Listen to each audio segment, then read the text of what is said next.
Bonjour! Au Cassette Bois cette semaine? Ouais, on termine la remise pour le bois de chauffage.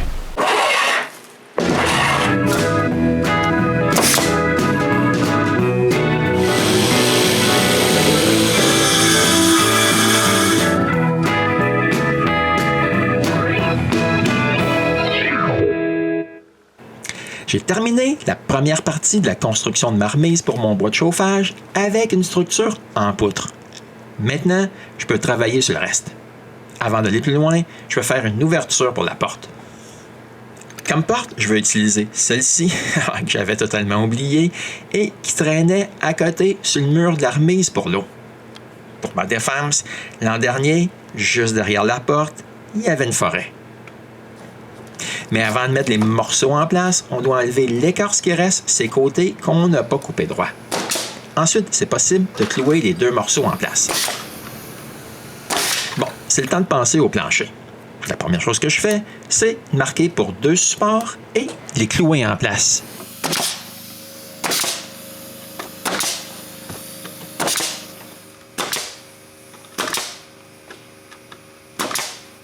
Avant de pouvoir mettre les solives en place, je dois leur couper une entaille au bas de la grosseur des supports que je viens juste de clouer.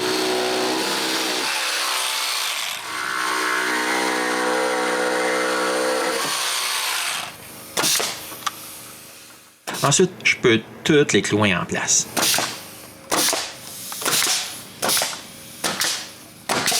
Éventuellement, c'est fait et je peux étaler les planches qu'on a coupées pour le plancher, sa structure. Par contre, la première planche doit avoir un côté droit pour être en ligne avec la base. C'est le temps de retourner à mon boulin.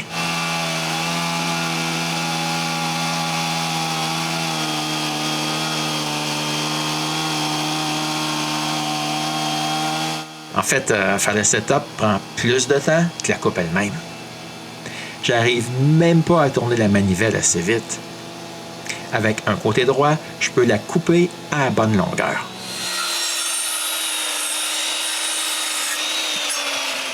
Mais je dois aussi couper des entailles pour les poteaux des coins et aussi pour la porte. Pendant que je fais les coupes, Renée, elle, enlève l'écorce du reste des planches du plancher.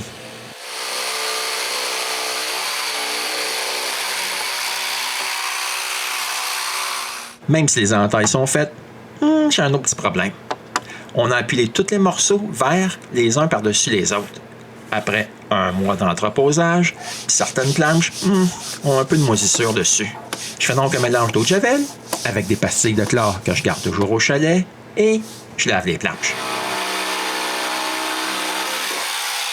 Le lendemain, je peux placer chaque planche à sa place et avec la scie sauteuse, je m'arrange pour que les planches soient les plus collées possible sans avoir à les couper droites. Ça prend un bon petit bout de temps, mais j'y arrive. Voici toutes les planches en place. La seule chose qui me reste à faire, c'est de les clouer à leur place.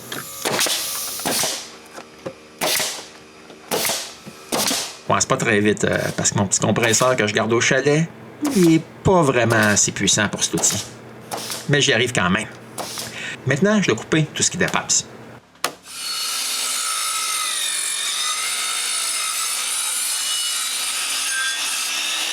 La scie circulaire n'a pas tout coupé. Je dois finir les coupes différemment.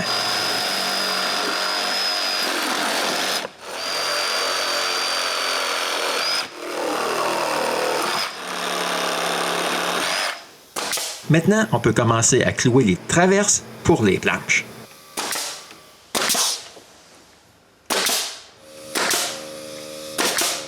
Ouais, mais quand j'arrive à l'avant, j'arrête.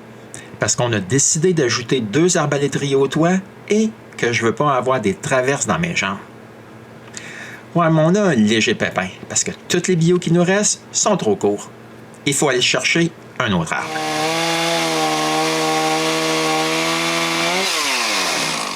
En fait, le plus difficile, c'est de se débarrasser de la souche. L'enlever avec le tirant avec le camion, ça n'a pas été trop difficile.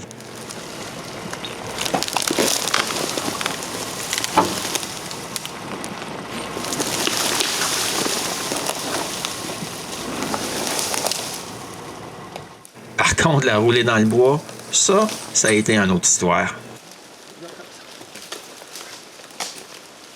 Mais à deux, on a réussi.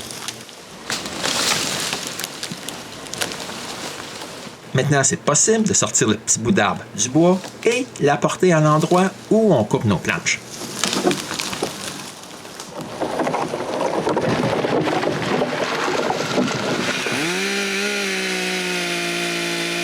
Après l'avoir coupé en deux, on coupe deux autres poutres pour les arbres à l'étrier.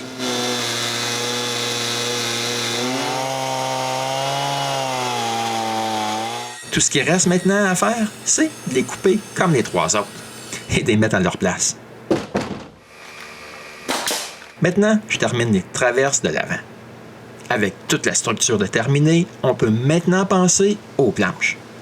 La première chose à faire, c'est d'en couper une droite. Pendant que je coupe, René enlève l'écorce ses prochaines planches. Puis, je peux clouer la première planche. Je recommence tout une autre fois.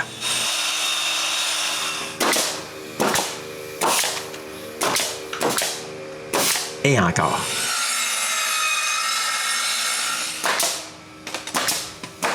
Ouais, mon idée originale là, était de laisser le live edge sur les planches pour me sauver un peu de travail à déligner les planches. Ouais, mais j'ai vite déchanté. On décide donc de tout couper les bords de toutes les planches qu'on va installer à partir d'ici. En plus, après avoir coupé un bout du bord, il reste bien moins d'écorce à enlever. Puis ça paraît bien mieux.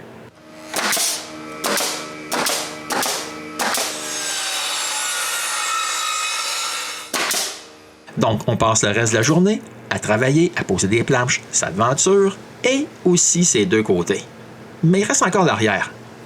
Par contre, c'est toutes les planches qui nous restent pour faire les murs. Ça sera jamais assez. OK, oui, il me reste encore quelques planches pour le toit et une tablette, mais pas pour les murs. C'est donc le temps de passer une pleine journée à se couper des planches.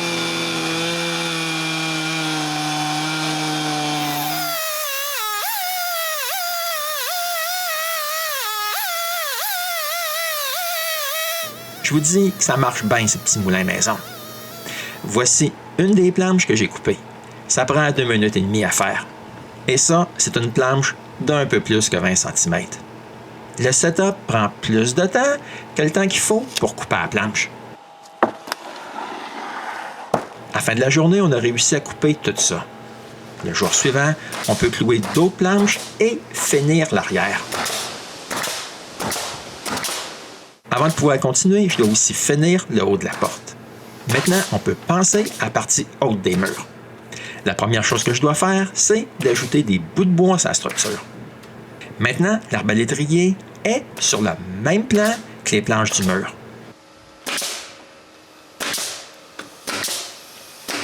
Je fais aussi la même chose de l'autre côté et à l'avant. Pour que les planches du haut soient toutes à la même hauteur, on installe un bout de bois temporaire de chaque côté.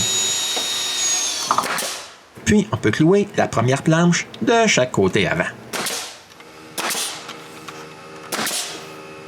La dernière chose qu'on fait de la journée, c'est de visser un guide aussi à l'avant. Ah, mais il pleut toute la nuit. Ici, là, on peut voir la quantité d'eau qui est tombée. Comme pour finir les planches. Je dois monter et descendre de mon échelle en bois, qui est maintenant toute trempée et glissante. À la place, là, on décide de travailler sa tablette qu'on veut mettre à l'avant. Après avoir coupé une traverse de la bonne longueur, je la cloue au mur.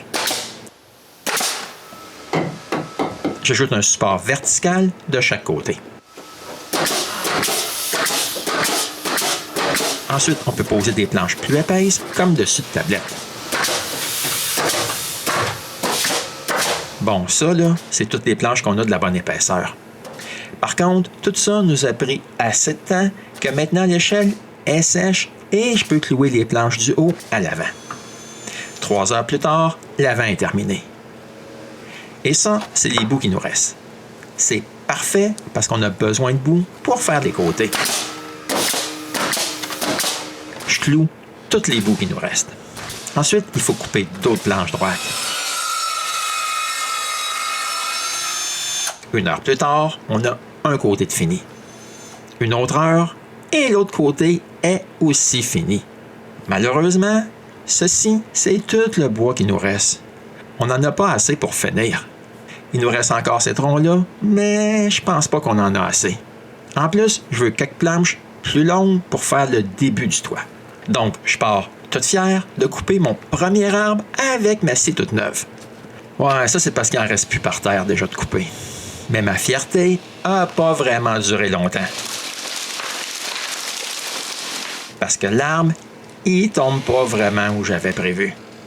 Je me dis, pas de problème, je vais couper celui-ci, puis le tour est joué.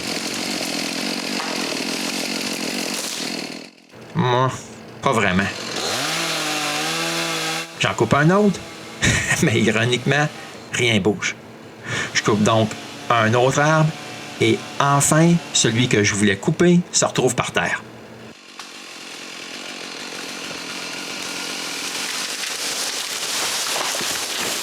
Après avoir tout nettoyé et branché, je peux couper 2 sections.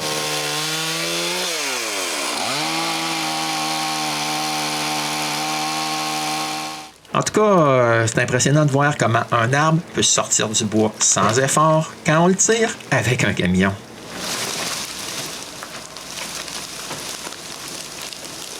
Maintenant, j'ai juste à l'apporter près du moulin. Encore une fois, il ne faut pas beaucoup d'efforts de ma part. Après avoir coupé 5 sections de ces 2 morceaux, on peut commencer à couper d'autres planches.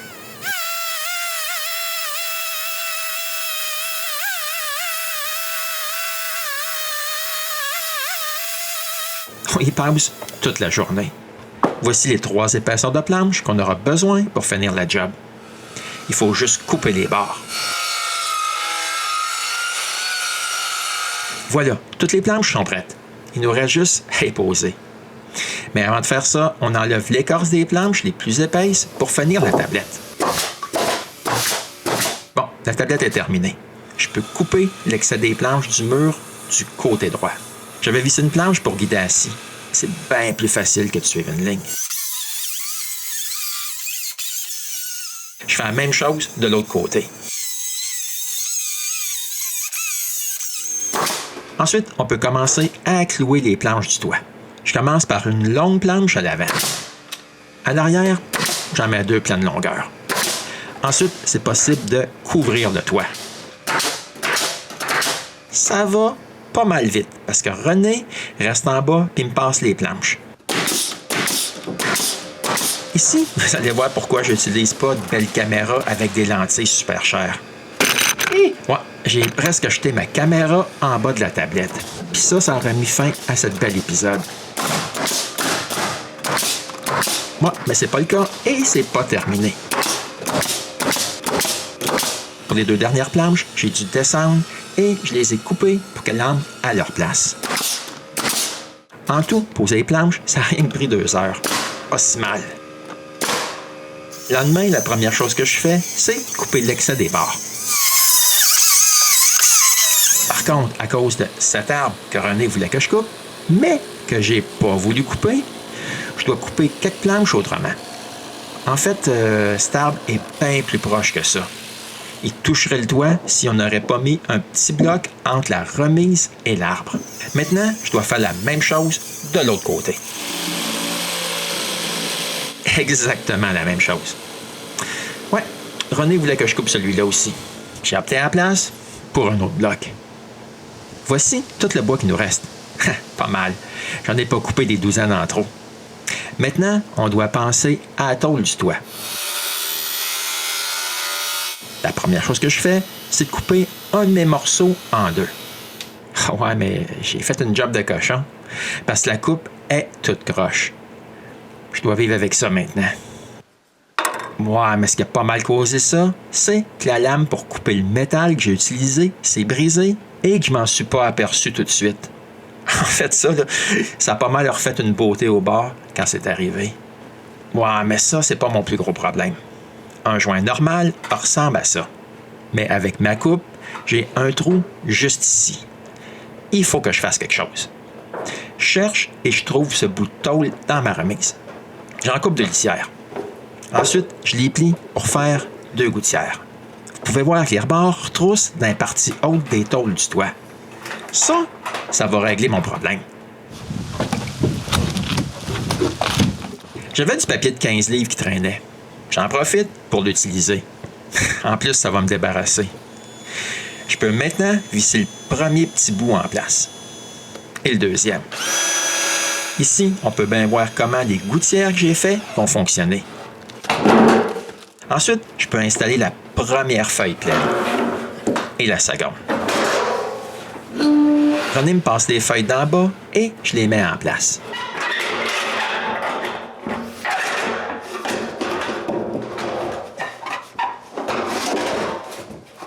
Éventuellement, le toit, il est tout couvert. Il me reste juste qu'à ajouter des vis. Bon, j'en avais juste mis une couple pour que ça tienne. Maintenant que le toit est terminé, on peut s'attaquer à la porte. La première chose que je fais, c'est m'occuper du cadrage. On commence par couper des planches à bonne largeur. Ensuite, on installe le cadrage.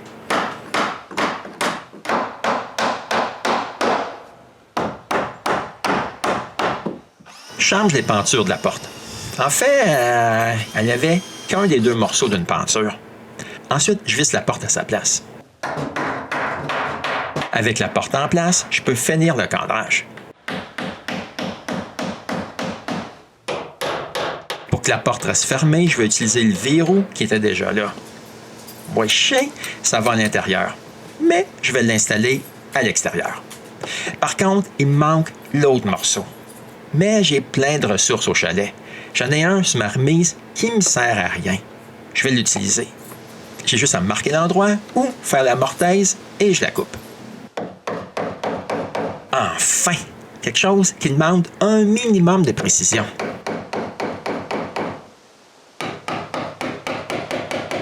Quand c'est fait, il ne me reste plus qu'à la visser en place et j'ai un verrou fonctionnel sur ma nouvelle remise. Non, là, c'est pas pour garder les voleurs dehors, mais plutôt pour garder la porte fermée. Ouais, mais j'ai pas fini. Il faut couper le bas des murs.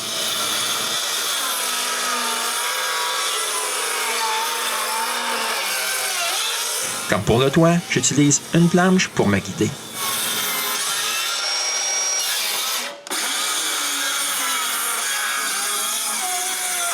C'est pas très vite. Je dois me déplacer souvent.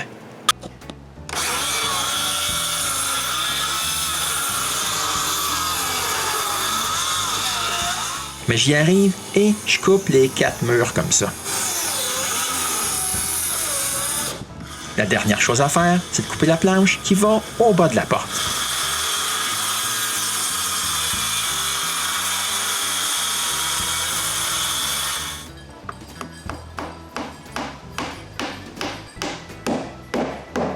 Et avec ce dernier clou, ma nouvelle remise pour le bois de chauffage est terminée. Je ne sais pas ce que vous en pensez, mais pour ma part, je suis pas mal satisfait du résultat final. En plus, l'inspecteur local est aussi satisfait. Ouais, il me l'a dit. En tout cas, là, c'est impressionnant de penser que tout ça est fait avec du bois que j'ai coupé moi-même ici. Si c'est pas des matériaux locaux, ben, ça vient directement des vidanges que j'ai ramassés. Comme ce beau toit que mon voisin a acheté. En tout cas, une chose que je peux dire, c'est qu'il n'y a pas grand monde ici qui ont une remise pour leur bois de chauffage aussi solide que la mienne. Mais par contre, ça prend un travail de fou pour faire ça à partir d'arbres. On a passé 4 semaines à travailler à tous les jours là-dessus. Et ça compte même pas la semaine de coupe de la dernière fois. En fait, presque tout le bois provient des arbres qu'on a coupés pour faire notre route. La plus grosse dépense sont les vis. Ouais, j'en ai pour 300 $. Mais je sais pas encore ce qu'on va mettre sur la tablette. Mais je m'en fais pas. On va trouver. Je pense que ça va être pas mal utile. C'est pas croyable quand je pense que la plupart des planches étaient des arbres que j'ai coupés avant-hier. Voici les champs de toutes nos planches. Ça va faire du bon bois d'allumage. Maintenant, tout ce qu'il nous reste à faire, c'est déplacer notre bois de chauffage. Ça sera pas un luxe. Mais ça sera pour la prochaine fois, parce qu'on veut laisser les planches sécher un peu avant de déplacer cette pile. René veut aussi repeinturer la porte. Je sais pas pourquoi, elle n'aime pas le look de la peinture tout écaillée. Et voilà, C'était comment on a fait notre nouvelle remise à bois de chauffage. J'espère que vous avez aimé. Ça nous a pris plus que 5 semaines à faire. Et on se revoit bientôt pour un autre épisode du Gosseux de bois.